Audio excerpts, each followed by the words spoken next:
இந்த வழக்கறிஞர்களுடைய பின்னணி பார்க்கணும்.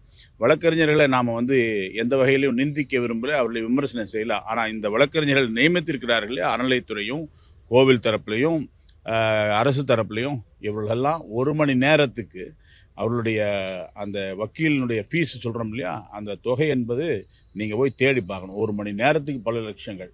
அப்போ இவ்வளவு செலவு பண்ணி கோவிலோட காசை கொடுத்து அவர்கள் இது போன்ற வழக்கறிஞர்கள் நியமித்திருக்கிறார்கள் அப்படிங்கிறது பக்தர்களாகிய சாதாரண பக்தர்கள், என்னை போன்ற பக்தர்கள் ஆட்சேபிக்கக்கூடிய ஒரு விஷயம். கோவில் காசை எடுத்து நீங்கள் எதுக்கு சார் இது பண்ணுறீங்க?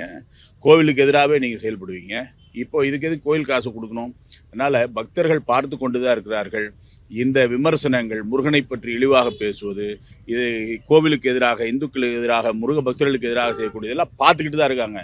மக்கள் பார்த்துக்கிட்டு இருக்காங்க. சரியான நேரத்தை பதில் கிடைத்தே தீரும். கண்டிப்பாக பதில் கொடுப்பாங்க. வணக்கம்.